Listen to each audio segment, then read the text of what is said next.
Hello মুভিম্যানের প্রিয় বন্ধুরা, কেমন আছেন সবাই? আজ আপনাদের পছন্দ মতো এক মুভি নিয়ে হাজির হয়েছি। পছন্দের বলার সব থেকে বড় কারণ, আপনারা এখনো পর্যন্ত আমাদের চ্যানেলের যেই ভিডিওটা সব থেকে বেশি দেখেছেন, এটিও ঠিক তেমনই মজার আর সুন্দর একটা গল্প। এই ধরনের বিশেষ মুভিগুলো ভালো মনের মানুষের কাছেই সব থেকে বেশি ভালো লাগে। তাই আর দেরি না করে স্থির হয়ে বসে যান, আপনাকে নিয়ে যাব এক রোমাঞ্চকর অ্যাডভেঞ্চারে। এখানে আপনি জাদুর ঘোড়ায় চড়ে ঘুরে বেড়াবেন এক সুন্দর রাজ্যে। বরফের মধ্যে ঘুমিয়ে থাকা সুন্দরীদের দেখে আপনিও বাধ্য হবেন অবাক হয়ে তাকিয়ে থাকতে। আগুনের পাখি, বিশাল তিমি, বাদ যাবে না কোনো কিছুই। আর শেষের অংশে আমাদের প্রিয় ফ্যানদের জন্য থাকছে ফ্যান সেকশন, সুতরাং কেউ মিস করবেন না। তো আর কথা না বাড়িয়ে সোজা চলে যাচ্ছি গল্প। আর আমাদের আজকের মুভির নাম আপন দ্য ম্যাজিক রোড। আর আমি মুভিম্যান আছি আপনাদের সাথে। মুভির শুরুতেই আমরা একটা ফার্ম হাউস দেখতে পাই। ফার্ম হাউসের চারপাশে অনেক বড় গমের ক্ষেত। রাতের বেলায় হঠাৎ আকাশ থেকে একটা আলোর ঝলকানি নেমে আসে মাঠে। আমরাও প্রায় এমন দেখি, কখনো তারা খসতে দেখি, আবার কখনো অনেক কাছ থেকে আগুনের ফুলকি উড়ে যেতে দেখি।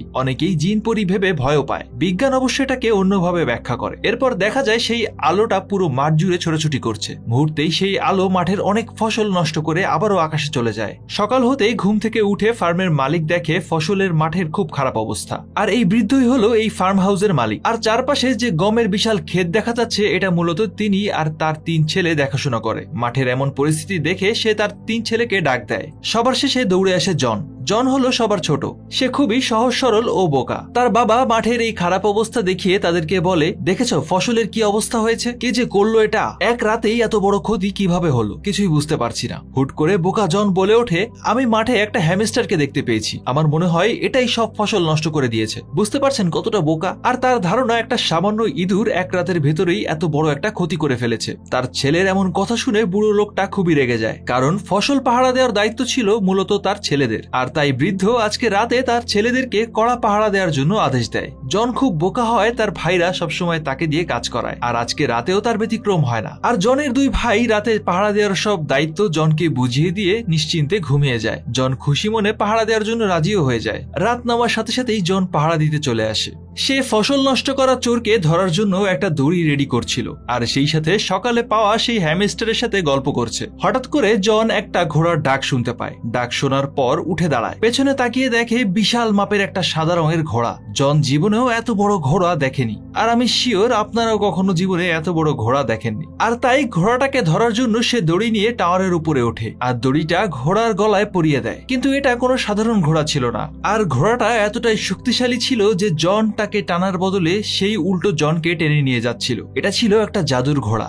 গত রাতে যে আলোটা মাঠে নেমে এসেছিল সেটা ছিল মূলত এই ঘোড়াটাই। এটা আলোর বেগে ছুটতে পারত। জনকেও খুব দ্রুত টেনে নিয়ে যাচ্ছিল সে। কিন্তু কিছু দূরে যাওয়ার পরেই ঘোড়াটা একটা ডোবায় পড়ে যায়। আর পানির মধ্যে ঘোড়াটার হাবুডুবু খেতে দেখে জনের খুব মায়া হয়। সে অনেক কষ্টে তাকে ডুবে যাওয়ার হাত থেকে বাঁচায়। জন প্রথমে ভেবেছিল এই ঘোড়াটাকে নিয়ে সে বাজারে বিক্রি করে দেবে, কিন্তু ঘোড়ার চোখের দিকে তাকিয়ে তার খুব খারাপ লাগে, কারণ সে কাঁদছিল। আর জন তখন ঘোড়াটাকে বলে, যদি তুমি কথা দাও যে আর কখনো আমাদের ফসল নষ্ট করবে না, তাহলে আমি তোমাকে ছেড়ে দেব। ঘোড়াটা রাজি হয়ে মাথা নাড়ায় আর জনকে ধন্যবাদ দিয়ে আকাশে উড়ে যায়। আর জন খুব খুশি মনে তার ঘরে ফিরে আসে, কারণ তার ফসল আর নষ্ট হবে না। এই ভেবে সে নিশ্চিন্তে ঘুম দেয়। আর পরের দিন সকালে সে ঘুম থেকে উঠে দেখে তার ঘরের ভেতর বড় বড় 2 কালো রঙের ঘোড়া দাঁড়িয়ে আছে। ঘোড়া দুটো এতটাই সুন্দর যে দেখে মনে হচ্ছিল কোনো রাজা বাচ্চার ঘোড়া হবে। জন ভাবতে থাকে এই দুটা কোথা থেকে এলো। তখনই তার ঘরের ভেতর থেকে কেউ বলে ওঠে, এই ঘোড়া দুটো তোমার। অপরিচিত শব্দ শুনে জন ভয় পেয়ে যায়। সে একটা লাঠি হাতে নিয়ে খুঁজতে থাকে এই কথাটা কে বলল, কিন্তু কাউকে দেখতে পাচ্ছিল না। ঠিক তখনই সে খেয়াল করে ঘরের কোনায় একটা ছোট্ট ঘোড়া দাঁড়িয়ে আছে। আর এই ঘোড়াটাই কথা বলছে। কি তাজ্জব ব্যাপার, তাই না?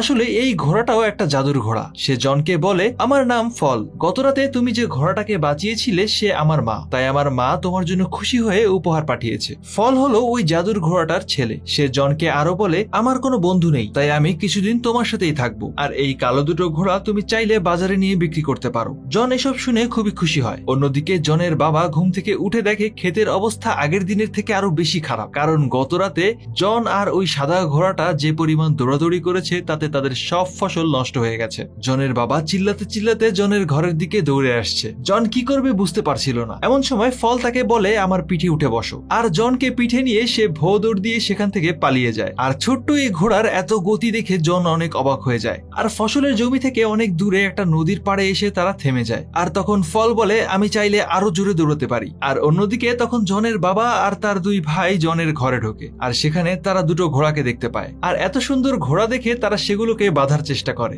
আর ঠিক তখনই বাইরে থেকে ফল জোরে বাঁশি বাজায়। বাঁশির শব্দ শুনে ঘোড়া দুটো দরজা ভেঙে সেখান থেকে ছুটে তাদের কাছে চলে আসে। আর এটাই ছিল এই ঘোড়া দুটোর জাদুর বৈশিষ্ট্য।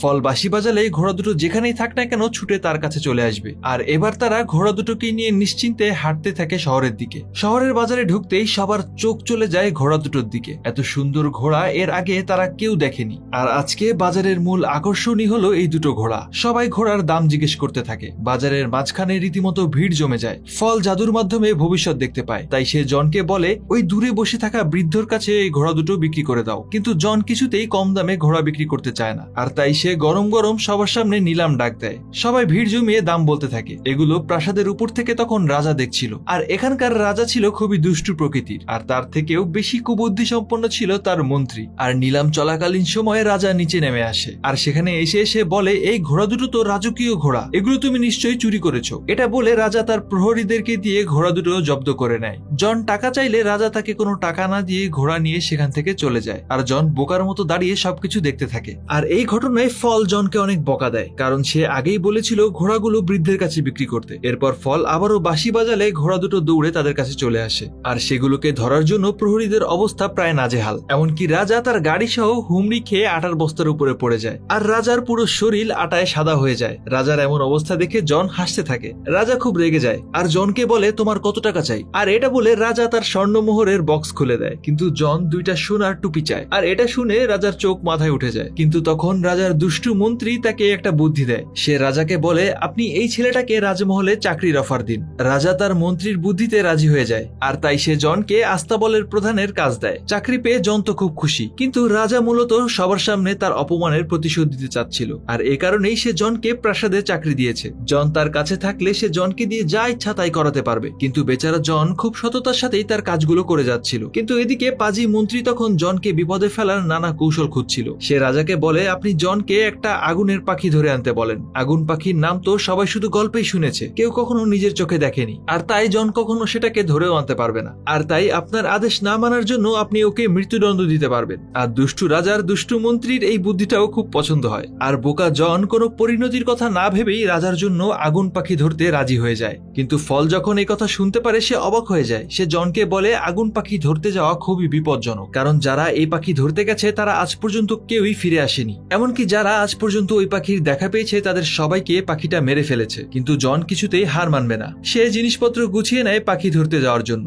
আর ফল জনকে কোনোভাবেই একা এই বিপদের দিকে যেতে দিতে চায় না। তাই তারা দুজনে একসাথে রওনা দেয়। হাঁটতে হাঁটতে তারা একটা জঙ্গলের কাছে চলে আসে। আর জঙ্গলের মধ্যে কিছু দূর এগোতেই তারা একটা গাছের নিচে কিছু বাদাম পড়ে থাকতে দেখে। আর ফল তখন এই বাদামগুলো দেখিয়ে বলে এগুলো হলো ঘুমের ওষুধ, অর্থাৎ এই বাদামগুলো যেই প্রাণী খাক না কেন তারা সাথে সাথেই ঘুমিয়ে পড়ে। আর তাই তারা দুজন বুদ্ধি করে যে করেই হোক বাদামগুলো আগুন পাখিকে খাওয়াতে হবে। আর যখন সে ঘুমিয়ে যাবে তাকে তারা ধরে ফেলবে। এরপর তারা জঙ্গল থেকে কিছু বাদাম তাদের সাথে নিয়ে নেয়। আগুন পাখিটা মূলত একটা দ্বীপে থাকতো। পাখিটা সারাদিন গরম বালির নিচে ঘুমিয়ে থাকে। সন্ধ্যা নামার পর তারা বালির উপরে কিছু বাদাম ছুঁড়ে মারে। আর বাদামের গন্ধ পেয়ে পাখিটা জেগে যায়। ধীরে ধীরে বালি গরম হতে থাকে। আর কিছুক্ষণের মধ্যেই বালির নিচ থেকে আলো জ্বলে ওঠে। সাথে সাথে বালির নিচ থেকে বের হয়ে আসে সেই আগুন পাখিটা। তার পুরো শরীরে আগুন জ্বলছে। পাখিটা তার লোভ সামলাতে না পেরে বাদামগুলো খেয়ে নেয়। আর খাওয়ার সাথে সাথে সে আবারও ঘুমিয়ে যায়। এই বাদামগুলো হলো মহা ঘুমের ঔষধ। যে খায় সেই ঘুমিয়ে পড়ে। আর এই সিচুয়েশনে আমাদের বন্ধুদের জন্য একটা মেসেজ আছে। প্রায় শোনা যায় রাস্তায় অপরিচিত লোকদের দেওয়া কিছু খেয়ে লোকজন ঘুমিয়ে পড়ছে। তারপর ঘুম ভাঙতেই দেখতে পায় তার সবকিছু নিয়ে পগার পার হয়েছে তার পাশেই বসে থাকা মিষ্টিভাষী লোকটা। তাই রাস্তায় মাস্ক ব্যবহার করুন এবং অপরিচিতদের কাছ থেকে একটু দূরে দাঁড়িয়ে কথা বলবেন। তো বন্ধুরা চলুন আবার কাহিনীতে ফিরে আসি। জন পাখিটাকে ধরতে যায়, কিন্তু দুর্ভাগ্যবশত তখনই পাখিটা আবারও জেগে যায়। আসলে হাজার হলেও এই পাখিটা একটা জাদুর পাখি, তাই সাধারণ ঘুমের ডোজে তার কিছুই হচ্ছিল না। আর ঘুম ভাঙতেই জনকে দেখে পাখিটা অনেক রেগে যায় এবং সে তার পিছে তাড়া করতে থাকে।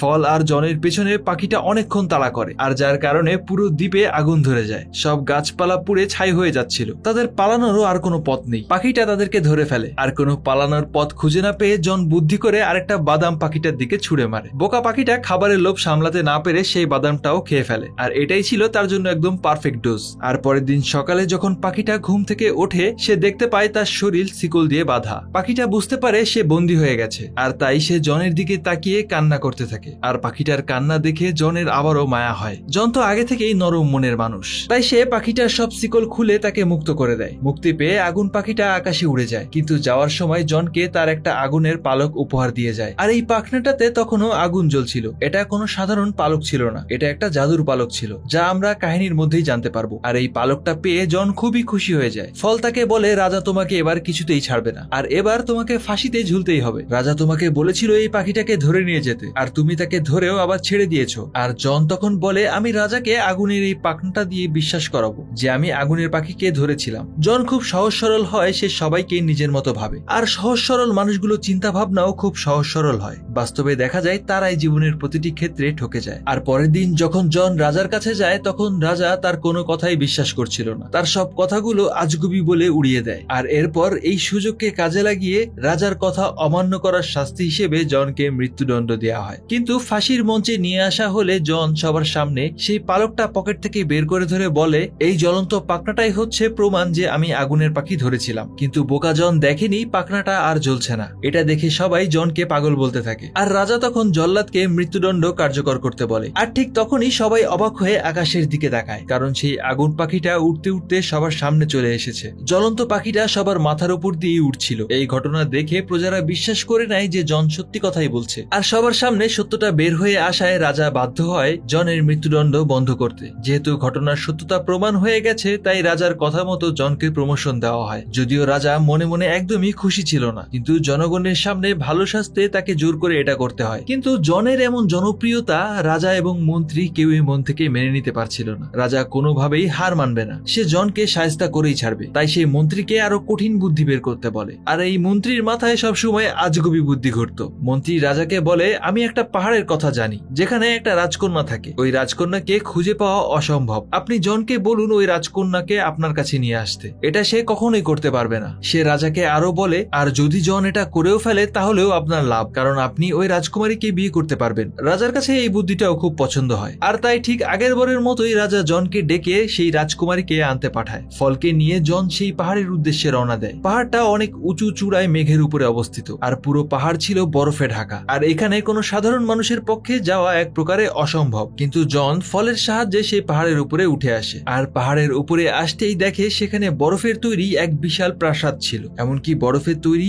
একটা ব্রিজও ছিল। আর এই বরফের তৈরি বিশাল প্রাসাদ এবং ব্রিজটা আপনার নজর কাড়তে বাধ্য করবে। যেখানে মহল আর পরিবেশটাই এত সুন্দর, সেখানে রাজকুমারী কতটা সুন্দর হতে পারে একবার কল্পনা করুন। তারা ব্রিজ পার করে প্রাসাদের দরজার সামনে যায়, কিন্তু এই দরজাটা ছিল খুবই পুরু বরফের তৈরি, যেটা ভাঙা এক প্রকার অসম্ভব। জন সেখানে দাঁড়িয়ে বুঝতে পারছিল না এখন সে কি করবে। ঠিক তখনই সেই আগুন পাখির একটা জ্বলন্ত পালক উঠতে উঠতে তার সামনে চলে আসে। সেদিন পাখিটাকে প্রাণে বাঁচানোর কারণে সে বারবার জনের উপকার করে যাচ্ছিল। জ্বলন্ত পালকটা বরফের দরজা ভেঙে দেয়, এমনকি দরজার সব বরফ গলে পানি হয়ে যায়। আর এই পানির স্রোতের কারণে ফল উপর থেকে ভেসে নিচে পড়ে যায়। আর তাই জন একাই প্রাসাদের ভেতরে ঢোকে, কিন্তু ঢুকেই সে বিপদে পড়ে যায়, কারণ প্রাসাদের ভেতরে বরফের খাটে প্রায় কয়েকশো সুন্দরী মেয়ে ঘুমিয়েছিল। জন একসাথে এত মেয়ে কখনোই দেখেনি। আর বুঝতেই পারছেন, এত সুন্দরী মেয়ে একসাথে দেখলে এমনি মাথা নষ্ট হয়ে যাওয়ার কথা। আর তাই এখন এদের মধ্যে আসল রাজকুমারী কে সেটা খুঁজে বের করাই একটা চ্যালেঞ্জ। আর তাই বেচারা জন তখন একে একে সবগুলো মেয়ের পাশ দিয়ে ঘুরছিল আর বোঝার চেষ্টা করছে এখানে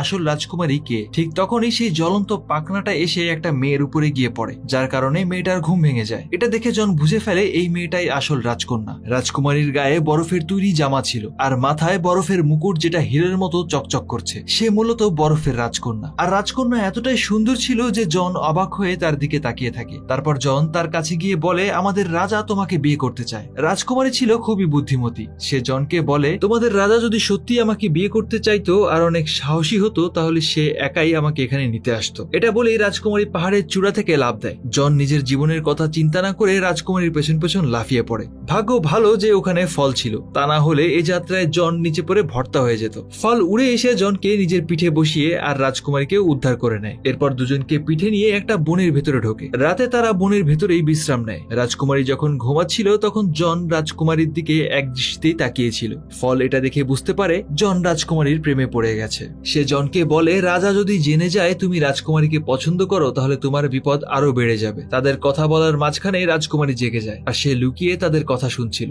জনের সরলতা দেখে রাজকুমারীও তাকে পছন্দ করতে শুরু করে। এরপর রাজকুমারীকে নিয়ে জন রাজার কাছে আসে আর প্রজাদের কেউই এত সুন্দর রাজকন্যা আগে কখনো দেখেনি। সবাই যেন হুমড়ি খেয়ে পড়ছিল রাজকন্যাকে এক নজর দেখার জন্য। এদিকে রাজা প্রাসাদ থেকে দূরবীন দিয়ে সবকিছুই দেখছে। জনকে জীবিত দেখে রাজা খুবই রেগে যায়। তখন তার মন্ত্রী তাকে বোঝায় এতে আপনারই লাভ হয়েছে, এখন এই সুন্দরী রাজকন্যাকে আপনি বিয়ে করতে পারবেন। কথা মতো রাজা জনকে আবারও প্রমোশন দেয়। কিন্তু এবার জন এতটাও খুশি ছিল না, কারণ সে তো রাজকন্যাকে ভালোবেসে ফেলেছে। আর তাই সেদিন রাতে জন লুকিয়ে লুকিয়ে রাজকন্যার জানালায় উঠে আসে। আর রাজকন্যার ঘরটাও ছিল প্রাসাদের অনেক উপরে। অনেক কষ্টে জন জানলা বেয়ে ওঠে। সে রাজকুমারীকে কিছু বলতে চাচ্ছিল আর এমন সময় রাজার প্রহরীরা রাজকন্যাকে নিতে আসে। আর এই কারণে জনের মনের কথা আর রাজকন্যাকে বলা হয় না। বন্ধুরা, আমরাও জীবনে অনেক সময় সাহসের অভাবে নিজের পছন্দের মানুষকে নিজের মনের কথা বলতে পারি না। এর ফলে আমরা তাদেরকে হারিয়ে ফেলি। আর তাই জনের মতো এই বোকামি আপনারা করবেন না। মনের কথা বলে দেবেন, তারপর যা হয় দেখা যাবে কাল সকালে। শাহরুখ খানের একটা ডায়লগ আছে না, एक हंसी और बांट लो, एक सपना और देख लो, क्या पता कल हो ना हो। তো চলুন আবার গল্পে ফিরে আসি। তো রাজা মূলত রাজকুমারীকে ডেকেছিল বিয়ের প্রস্তাব দেওয়ার জন্য। সবার সামনে রাজা তাকে বিয়ের প্রস্তাব দেয়, কিন্তু রাজকুমারী অনেক বুদ্ধিমতী, তাই সে রাজাকে একটা কঠিন শর্ত দেয়। সে বলে তার দাদির হারিয়ে যাওয়া একটা আংটি যদি সে এনে দিতে পারে তাহলেই কেবল সে রাজাকে বিয়ে করতে পারবে। আংটিটা বহু বছর আগে সমুদ্রে হারিয়ে গিয়েছিল, আর ওই আংটিটা ছাড়া রাজকুমারী কিছুতেই বিয়ে করতে পারবে না। রাজকন্যার এমন শর্ত শুনে রাজা একদম ভয় পেয়ে যায়, কারণ এটা তো অসম্ভব। ঠিক এমন সময় জন চলে আসে আর হঠাৎ জনকে দেখে রাজা এই কাজটার দায়িত্ব তাকে দিয়ে দেয়। জন ভেবেছিল হয়তো এবারও ফল তাকে সাহায্য করতে পারবে, কিন্তু ফল ওই আংটির ব্যাপারে কিছুই জানতো না। ফলও অনেক বেশি চিন্তায় পড়ে যায়। সে তার মায়ের কাছে সাহায্য চায়, আর এমন সময় ফলের মা তাকে সাহায্য করে। তার মা জাদুর সাহায্যে তাকে দেখায় যে আংটিটা একটা তিমি মাছের পেটে রয়েছে, আর তিমি মাছটা গভীর সমুদ্রের একটা দ্বীপে বন্দী আছে। আর তাই পরের দিন জন ফলকে নিয়ে সেই তিমি মাছের সন্ধানেই বেরিয়ে পড়ে। ফল জনকে পিঠে নিয়ে উঠছিল। উঠতে উঠতে একটা সময় কিছু পাখির ধাক্কা লেগে জন ফলের পিঠ থেকে পানিতে পড়ে যায়। পানির নিচে যখন সে হাবুডুবু খাচ্ছিল তখন সে বড় বড় শিকল দেখতে পায়। ওপরে তাকিয়ে দেখে বিশাল বড় একটা তিমি মাছ ভেসে আছে, আর এই শিকলগুলো দিয়েই মূলত তিমি মাছটাকে বেঁধে রাখা হয়েছে। জন পানির উপরে উঠে আসে, আর তখন ফল উঠতে উঠতে বলে এখানকার এই পুরো দ্বীপটাই হলো ওই তিমি মাছ। কিন্তু তারা বুঝতে পারছিল না এই তিমি মাছটা এখানে কেন বাঁধা রয়েছে। আর তখন সেই তিমি মাছটা ফলকে জানায় সে একবার ভুল করে 100-র বেশি জাহাজ খেয়ে ফেলেছিল, এ কারণেই তাকে শাস্তি দেওয়া হয়েছে। কিন্তু এখন সে তার ভুল সংশোধন করতে চায়, কিন্তু সে জানে না এই জাহাজগুলোকে সে তার পেট থেকে কিভাবে বের করবে। তিমির খুবই কষ্ট হচ্ছিল, সে বহু বছর ধরে এভাবে বাধা আছে। তার কষ্ট দেখে জনের আবারও খুব মায়া লাগে, আর তাই সে ভাবতে থাকে এখান থেকে কিভাবে মাছটাকে উদ্ধার করা যায়। হঠাৎ জনের মাথায় একটা বুদ্ধি আসে, সে যদি এই তিমিকে হাঁচি দেওয়াতে পারে তাহলে হয়তো তার পেটের ভেতরে থাকা জাহাজগুলো বাইরে বের হয়ে আসবে, আর তার শরীরে থাকা শিকলগুলো ভেঙে যাবে। আর তাই জন ফলকে নিয়ে তিমির নাকের ভেতর ঢুকে যায়, আর তিমির নাকের ভেতর ঢুকে তারা ফলের পাখা দিয়ে সুড়সুড়ি দেয়। আর এই তিমি মাছটাও একটা জাদুর মাছ ছিল, আর তার নাকের ভেতরে নীল তারার মতো আলো জলজল করছিল। সুড়সুড়ি দেওয়ার পর তিমি মাছটা অনেক জোরে হাঁচি আসে, আর হাঁচি দেওয়ার সাথে সাথেই তার শরীরে বাঁধা সব শিকল ছিঁড়ে যায়। তার পেটের ভেতরে থাকা জাহাজগুলো এক এক করে বের হয়ে আসে। এরপর তিমি মাছটা পানির নিচে ডুব দেয়, আর তাকে মুক্ত করে দিতে পেরে জন খুবই আনন্দিত হয়। কিন্তু সে ভুলে যায় রাজকুমারীর দাদির আংটির কথা। আসলে সেই আংটিটা তিমি মাছের পেটের ভেতরেই ছিল, আর এই আংটিটা নেওয়ার জন্যই তো জন এখানে এসেছে। কিন্তু মাছটা তো এখন চলে গেছে, তাই জন খুব মন খারাপ করে বসেছিল। তখন একটা ছোট্ট কাকড়া একটা আংটি নিয়ে তার সামনে আসে। এটাই মূলত রাজকুমারীর দাদির সেই আংটি। আর কাকড়াটা তখন জনকে বলে তিমি মাছটাই এই আংটিটা তোমার কাছে পাঠিয়েছে, কারণ সে সবার মনের কথা শুনতে পায়। এরপর আংটিটা নিয়ে জন রাতে রাজকুমারীর ঘরে আসে। উঁচু প্রাসাদের গা ঘেঁষে জানালা দিয়ে সে ভিতরে ঢোকে, একদম রোমান্টিক হিরোর মতো। তখন সে আগুন পাখিটাকেও দেখতে পায়। পাখিটা সবসময় জনকে নজরে রাখতো তাকে বিপদের হাত থেকে রক্ষা করার জন্য। জন রাজকুমারীকে আংটিটা দেয় আর তাকে বিয়ের প্রস্তাব দেয়। সে তার মনের কথা রাজকুমারীকে খুলে বলে। রাজকুমারীও জনের সাহস দেখে তাকে ভালোবেসে ফেলেছিল, তাই রাজকুমারী অনেক বেশি খুশি ছিল। কিন্তু তখন সেই দুষ্টু মন্ত্রী দূরবীন দিয়ে সবকিছু দেখছিল। সে দেখে ফল জানালার ধারে দাঁড়িয়ে কথা বলছে। ছোট্ট ঘোড়াকে কথা বলতে দেখে মন্ত্রী অবাক হয়ে যায়, আর তাদের সব রহস্য মন্ত্রীর সামনে বেরিয়ে আসে। তাই মন্ত্রী দেরি না করে প্রহরীদেরকে নিয়ে দ্রুত রাজকুমারীর ঘরের দরজা ভেঙে ভিতরে ঢুকেই জনকে হাতে নাতে ধরে ফেলে। আর উপরে হই হুল্লোড়ের শব্দে রাজার ঘুম ভেঙে যায়। রাজা তার বন্দুক নিয়ে বের হয়ে আসে। রাজকুমারী জানলার ধারে ফলকে জনকে দেখতে পেয়ে সে সঙ্গে সঙ্গে ফলকে গুলি করে, আর গুলি খেয়ে ফল উপর থেকে নিচে পড়ে যায়। অন্যদিকে জনকে প্রহরীরা ধরে অনেক মারধর করে, আর রাজকুমারীকে অপহরণ করার অপরাধে তাকে মৃত্যুদণ্ড দেওয়া হয়। জন নিজের ভুলের কারণে বাজেভাবে ফেসে গেল, কিন্তু এখানে জনের কোনো দোষ নেই। রাজকুমারী কখনোই এই বুড়ো রাজাকে বিয়ে করবে না। তার মাথায় খুবই চমৎকার একটা বুদ্ধি আসে, কিন্তু তার বুদ্ধির কারণে জন আরো বেশি ফেসে গিয়েছিল। সে কোনো উপায় না পেয়ে ফলের সঙ্গে দেখা করে। সে ফলকে সবকিছু খুলে বলে। রাজকুমারী রাজাকে বলেছিল, আমি তোমার মতো বুড়োকে বিয়ে করব না, তুমি যদি আবার যুবক হতে পারো তাহলেই কেবল আমি তোমাকে বিয়ে করব। এমনকি রাজকুমারী রাজাকে যৌবন ফিরে পাওয়ার জন্য জাদুর পদ্ধতি শিখিয়ে দেয়, যেটা তার দাদি তাকে শিখিয়েছিল। রাজকুমারী রাজাকে বলেছিল তাকে 3টা আলাদা পাত্রে গোসল করতে হবে। সেখানে প্রথম পাত্রে ফুটন্ত গরম পানি থাকবে, তারপর বরফের পানি, আর সবশেষে ফুটন্ত গরম দুধ থাকবে। রাজা যদি পরাপর এই 3টা পাত্রে গোসল করতে পারে তাহলে সে আবারও যুবক হয়ে যাবে। কিন্তু রাজা এমন অদ্ভুত পদ্ধতির কথা শুনে ভয় পেয়ে যায়। তখন সে তার মন্ত্রীর কাছে এসে বুদ্ধি নেয়, আর দুষ্টু মন্ত্রী রাজাকে বলে,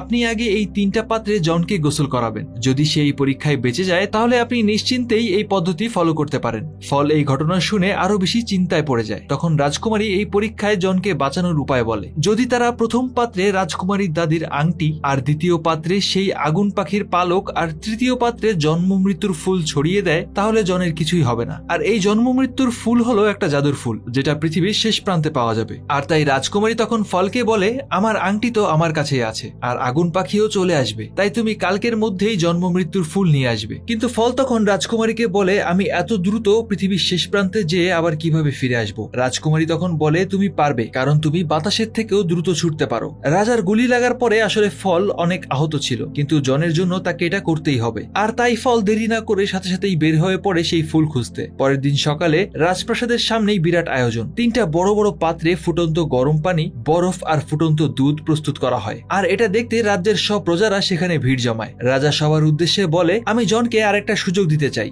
জন যদি এই 3 পাত্রে গোসল করে বেঁচে যায় তাহলে আমি তার মৃত্যুদণ্ড মাফ করে দেব। রাজার এমন কথা খুবই হাস্যকর, এটা আত্মহত্যা করার দায়ে মৃত্যুদণ্ড দেওয়ার মতো। আর রাজা দেরি না করে জনকে প্রথম পাত্রে ধাক্কা দিয়ে ফেলে দেয়, আর রাজকুমারীও তখন লুকিয়ে তার আংটিটা ছুঁড়ে মারে ফুটন্ত পানিতে। আংটির জাদুতে জনের কিছুই হয় না। সে ফুটন্ত পানির পাত্র থেকে বের হয়ে বরফের পানির পাত্রে গিয়ে পড়ে। তখনই সেখানে আগুন পাখি চলে আসে, আর পাখিটা এত জোরে চিৎকার করে যে তার একটা পাখা, যেটা রাজা সিন্দুকের মধ্যে আটকে রেখেছিল, সেটা সিন্দুক থেকে বের হয়ে এসে বরফের পানির ভেতরে পড়ে, আর সাথে সাথেই সেই বরফের পানি গলে সাধারণ পানিতে পরিণত হয়। জনও উড়ে গিয়ে শেষ পাত্রে এসে পড়ে, যেখানে ফুটন্ত গরম দুধ ছিল, কিন্তু ফল এখনো এসে পৌঁছায়নি। ফল অনেক খুঁজে ওই জন্ম মৃত্যুর ফুলের সন্ধান পায়, আর সেখানে ফুলটা তাকে বলে, আমাকে তুললেই তুমি মারা যাবে, আবারও ভেবে নাও, জীবন কিন্তু অনেক দামি। ফল বলে, আমার এখন ভাবার সময় নেই। এটা বলে ফল সেই ফুল ছিঁড়ে নেয়। এদিকে জন তখন গরম দুধের মধ্যে ডুবে আছে। প্রজারা সবাই জনের জন্য খুব কষ্ট পাচ্ছিল। সবাই ভাবতে শুরু করে জন হয়তো মারা গেছে। রাজকুমারীও কান্না করতে শুরু করে। সব প্রজারা মন খারাপ করে সেখান থেকে চলে যাচ্ছিল। আর ঠিক তখনই আকাশ থেকে মিটমিট করে জ্বলতে জ্বলতে সেই ফুল এসে পড়ে ফুটন্ত দুধের পাত্রে। ফুলটা পড়ার সাথে সাথেই চারপাশে আলোকিত হয়ে যায়। জন একটা রাজকুমারীর বেশে সেই পাত্র থেকে বের হয়ে আসে। এটা দেখে উপস্থিত সবাই খুশিতে নাচতে থাকে। জন রাজকুমারীর বেশে উঠতে উঠতে রাজকুমারীর সামনে এসে দাঁড়ায়। এই ঘটনা দেখে রাজাও অনেক খুশি হয়ে যায়, কারণ রাজা এখন আবারও যুবক হয়ে যাবে। সে রাজকুমারীকে বলে, আমার জন্য একটু অপেক্ষা করো, আমি 18 বছরের যুবক হয়ে তোমার সামনে এখনই ফিরে আসছি। এটা বলে সে গরম পানির পাত্রে ঝাঁপ দেয়, কিন্তু যুবক হওয়ার বদলে সে বড় একটা বাবলের ভেতরে বন্দী হয়ে যায়, আর পাত্র থেকে বের হয়ে আকাশে ভেসে যায়। দুষ্টু রাজার এমন পরিণতি দেখে রাজ্যের সবাই হাসতে থাকে। এভাবেই রাজ্যের সবাই তার শাসন থেকে মুক্তি পায়। জনের সততা আর সরলতা দেখে সবাই তাকে এই রাজ্যের নতুন রাজা বানিয়ে দেয়। সবাই নতুন রাজা আর রানীর জয় গান গাচ্ছিল। আর তখনই জনের মনে পড়ে ফলের কথা। সে তার রানীকে নিয়ে ফলকে খুঁজতে বের হয়। ফলের আসলে কিছুই হয়নি, কিন্তু সে একটা বাগানে শুয়ে ভাবছিল যে সে খুব তাড়াতাড়ি মারা যাবে। রাজকুমারী তাকে বলে, ওই ফুলটা শুধু তোমাকে পরীক্ষা নিচ্ছিল, আর যদি তুমি ফুলটাকে না তুলতে তাহলে সেখানেই মারা যেতে। তুমি নিজের জীবনের কথা চিন্তা না করে জনের জীবন বাঁচিয়েছো, এজন্য তুমি পরীক্ষায় পাশ করেছো, তাই তোমার কিছুই হবে না। ফলের ভালোবাসা দেখে জন তাকে জড়িয়ে ধরে কান্না করতে শুরু করে, আর রাজকুমারী তখন খুশি মনে তাদেরকে দেখছে। অন্যদিকে পুরো শহর তখন রাজা রানীর আগমনের আনন্দ করছে। আর এভাবেই এত সুন্দর একটা কাহিনীর সমাপ্তি ঘটে। আর যারা শেষ অবধি আমাদের সাথে ছিলেন তারা অবশ্যই কমেন্ট করে জানাবেন গল্পটা আপনাদের কাছে কেমন লেগেছে। আর এখন চলে যাচ্ছি আমাদের সেরা ফ্যানদেরকে নিয়ে সাজানো মুভি ম্যানের ফ্যান সেকশনে। আর আমাদের আজকের সেরা মন্তব্যকারী হিসেবে নির্বাচিত হয়েছেন এমডি সুমন ভাই তিনি লিখেছিলেন, ভাই আপনার এই গল্পটা শুনে আমার হারিয়ে যাওয়া অনেক কিছুই মনে পড়ে গেছে। হয়তো আমার জীবনটা আজ অন্যরকম হতে পারত। যাই হোক, আসলে এগুলো হৃদয় ছোঁয়া গল্প, মনে রাখার মতো। মাঝে মাঝে মনে হয় জীবনটা যদি এরকমই হতো আপনার গল্পের মতো। সুমন ভাই, অসংখ্য ধন্যবাদ আপনার মনের কথাটা আমাদের সাথে শেয়ার করার জন্য। তো বন্ধুরা, আপনারা চাইলে এভাবে আমার সাথে গল্প করতে পারেন। যদি আপনাদের কমেন্টের সংখ্যা বাড়তে থাকে তাহলে আমিও রিপ্লাই সংখ্যা বাড়িয়ে দেব। আজকের মতো এই পর্যন্তই। এভাবে আমাদের পাশে থাকার জন্য অন্তরের অন্তঃস্থল থেকে আপনাদের সবাইকে জানাই অসংখ্য ধন্যবাদ। আজ বিদায় নিচ্ছি, আবারও দেখা হবে এমন ম্যাজিক্যাল রোমান্টিক কিছু মুভি নিয়ে। ততদিন ভালো থাকুন, আর হ্যাঁ, অবশ্যই ভালোকে ভালোবাসুন।